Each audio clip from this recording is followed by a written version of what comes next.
Hello beautiful soul! Welcome back to my channel. This is Mei-chan Aimer from Japan, Kabayan Aquarius. This reading is for you. Tingnan natin na iyong October 19 to 25. 2025. Maraming salamat muna sa mga subscriber, new subscriber, cross-watcher, at sa mga bagong pasok dyan. Welcome na welcome kayo sa bahay ni Ate Aimee. Salamat din sa nakataba ng puso ninyong mga comments at sa mga nagpa-personal reading. Marami pong salamat. Kung gusto nyo na energy nyo lang talaga, ang gusto nyo makuha natin, all the details para sa personal reading is in description below. General reading tayo Aquarius, kunin mo lang sa'yo at itapon ang hindi naman sa'yo. Maaring vice versa, energy mo, energy ng person mo, energy ng malapit sa puso mo, nangyayari or mangyayari pala. Use your own intuition, lawakan nyo ang inyong isipan, energy reading, ano man ang gender mo, ano man ang edad mo. Tingnan natin. Lagi nyo tatandaan na kayo pa rin makapagpapabago ng inyong buhay. Energy mo this week. Aquarius. Wala sa baraha para magbago ang buhay nyo, kundi nasa sa inyo ha. Energy ni Aquarius this week. Uy, bakit ganyan?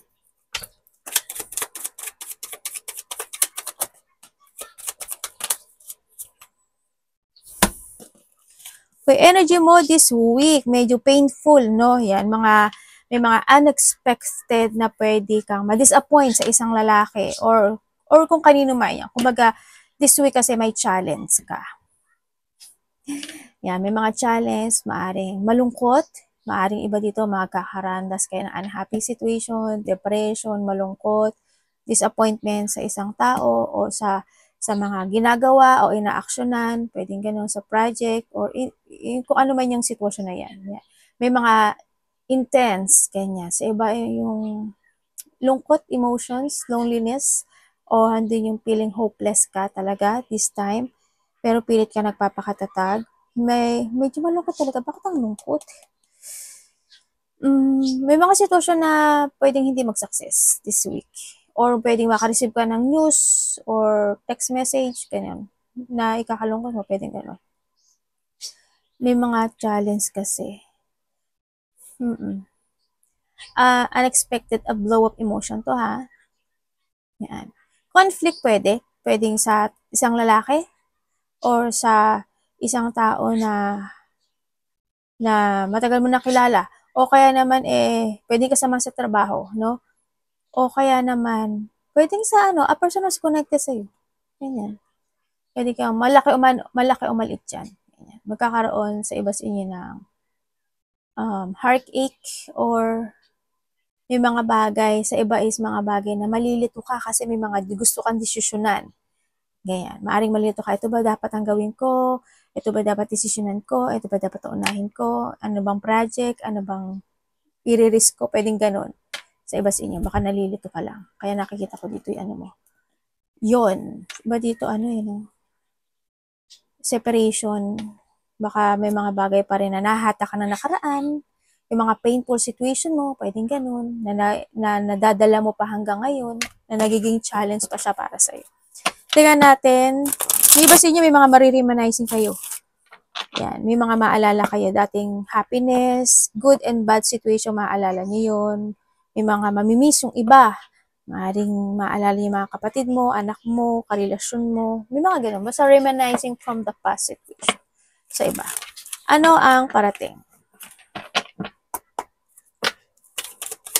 Mahatak ng nakaraan yung iba. Parating kay Aquarius this week.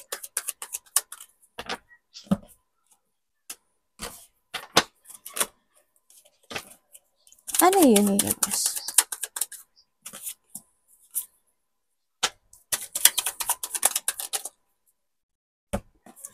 Parating sa'yo, naku po, loka na. Okay, parating sa'yo, magkakaroon ka ng dissatisfaction sa isang babae. Pwede rin kasi dito lalaki, no? Sa isang babae o lalaki, kung sino man siya, magkakaroon ka ng dissatisfaction. Magkakaroon, parating sa'yo, may mga rejection situation. Pwedeng may mga i-reject ka or someone's rejecting you. Pwedeng ganun. O nakikita. May mga sitwasyon na parating. May bigla ang mangyayari Maaring may bigla ang hihingi sa'yo ng tulong o may tao na hihingan mo ng tulong. Pwedeng ganun. May mga biglaang sitwasyon na actually maraming papasok sa isipan mo na isang katanungan, mga katanungan, self-questioning, gano'n. Ako nakikita sa'yo, maraming papasok sa'yo doon. Sa iba naman sa inyo, may mga on and off action ka na gagawin. Meron ka pang bit-bit na ano, no? There's a burden situation ako nakikita sa'yo.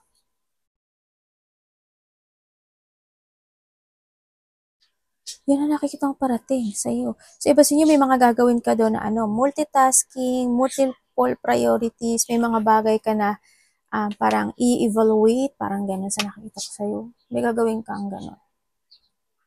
May tao dito na ano, na ayaw makipagkaisa sa'yo. May taong hindi ayaw makipagkaisa. Pwedeng ikaw yung ayaw makipagkaisa or siya yung ayaw makipagkaisa sa'yo. Ano dapat iwasan ni Aquarius? Dapat iwasan this week ni Aquarius.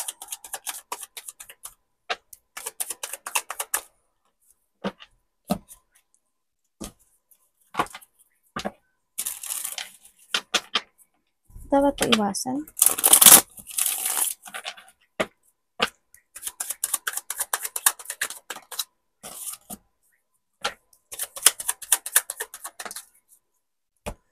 Okay, dapat mong iwasan yung mahatakan ng nakaraan. Mapanghinaan ng loob, mahatakan ng nakaraan. Iwasan mo yung mga taong mahilig makipag-away. O ikaw, wag ka makipag-away, umiwas ka na lang. Iwasan mo yun. Iwasan mo yung mga taong bullying, yung mga tao na pabalik-balik na lang ang ginagawa nila para sa'yo. Alam mo yun? Iwasan mo na lang sila. Yan, siguro iwasan mo rin yung dibdibin yung mga bagay o sitwasyon. Kung may mga sitwasyon na wag mo lang sarilhin, kumbaga ibig kong sabihin.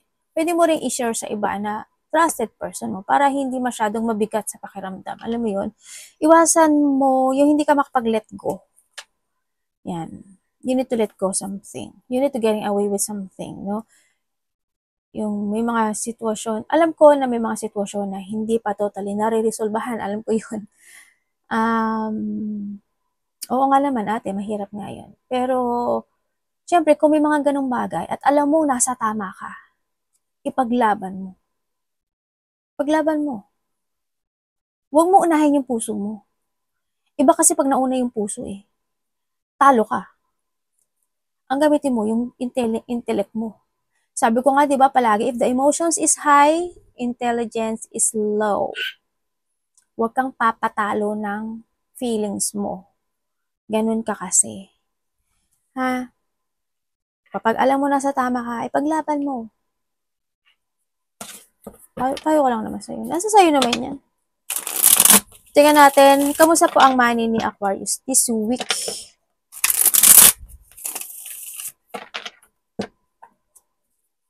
Huwag ka mapanghihinaan ng loob. Yan, kumbaga, imuwas ka sa mga tao na mahilig makipagkompetensya sa'yo, ganyan, mga disagreement, yan. Iwasan mo malungkot, mag-isip ng mga bagay-bagay, ganyan. Kumbaga, wasting time na yun Ba't mo pa iisipin? Nangyari na. Hindi mo na kailangang isipin yun. Ang kinakailangan mo lang ngayon is to move on. Yung hindi na maulit muli iyon. Ha? Tandaan mo yun. Money ni Aquarius this week.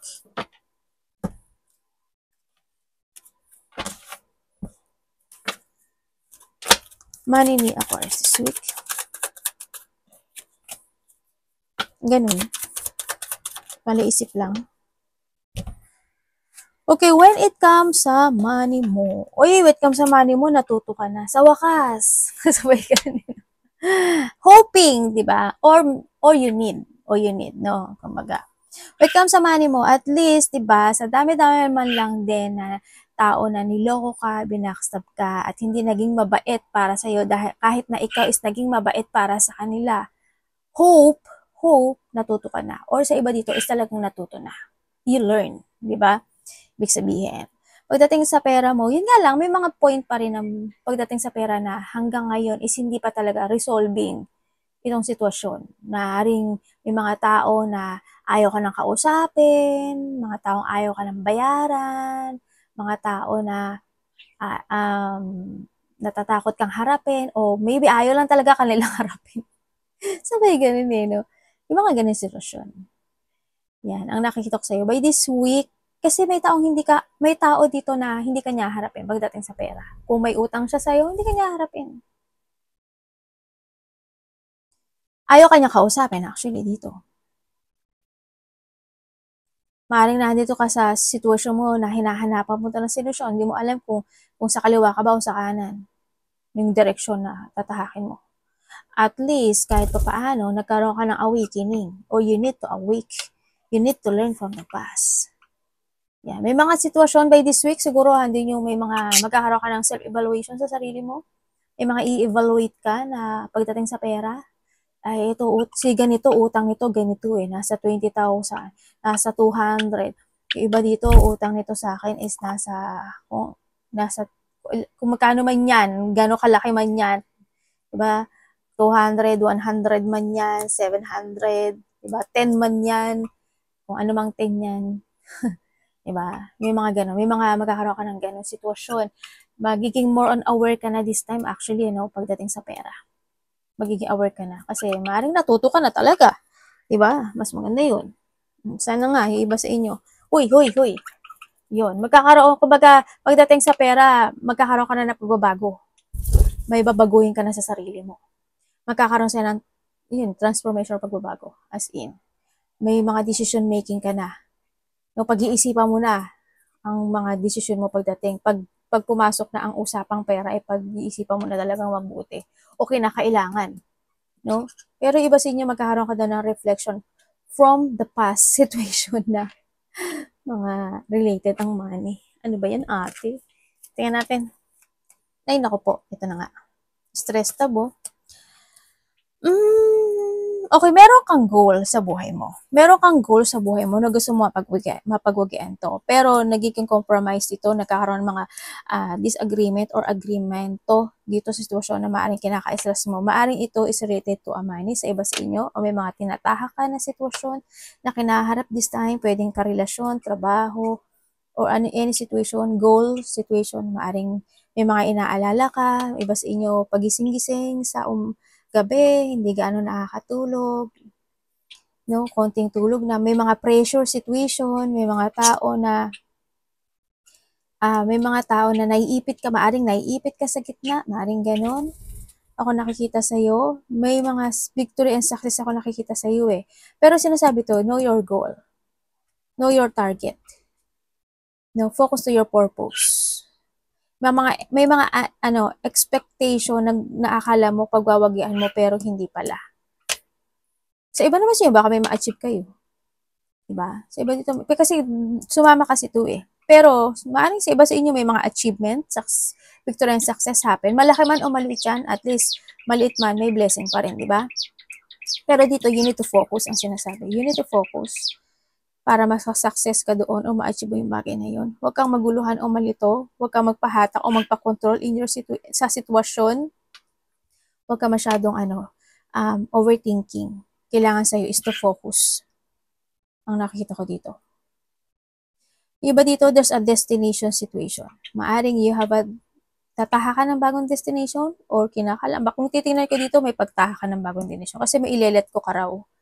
O you need to let go something, no?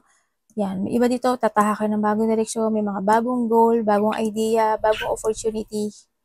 Yan. May mga pagwawagian kasi kung tinan mo ito, mountain. Mountain kasi is obstacle yan. Yan. Kumbaga, may mga pagwawagian mo. Pero may mga pag-aaway no? Ako nakikita dito. May tao dito na makikipagkasundo sa'yo. Ibig sabihin, may tao na makikipagkasundo. Sana hindi ka talo dito kasi nandito yung sitwasyon, medyo talo. Diba?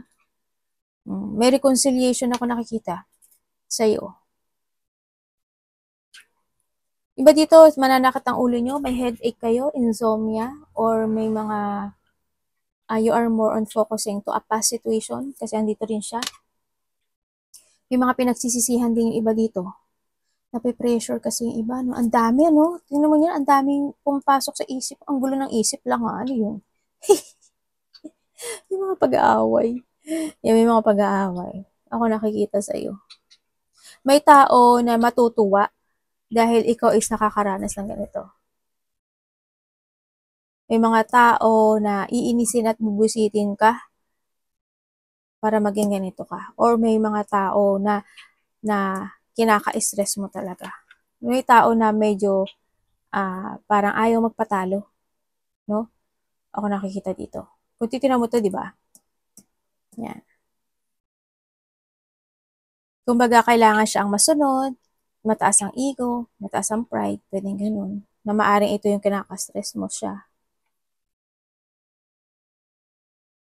Medyo mahirap yung energy, ha? Ang hirap ng energy mo, ha?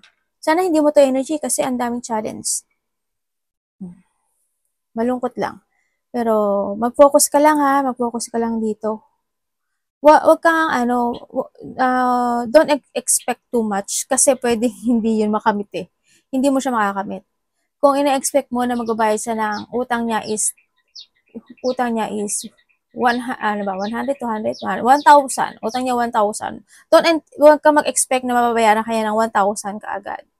Pwedeng ibalik niya lang sa'yo is 500, 150. Naku, wag naman po ganun. Diba? Ganun. Kasi minsan lalo na pag sa utang, di ba? Ikaw na lang sisingilin mo na lang, ang hirap pang singilin. Pero kapag naman ng utang, ang bilis mo naman bigyan. Sa singilan, di ba? Ang hirap naman. Wag naman ganun. Wag mo na matuto ka na, di ba? Kumbaga, talo ka talaga, siya ang panalo dito. Di ba? May pagtatalo nga. Oh. Sa iba sa inyo, siguro pagtatalo sa mga kaibigan, sa karelasyon, sa kasama sa trabaho, sa anak, sa a person who's connected sa'yo, may mga ganyan. Kung sino man yan. Arigato naman si God bless.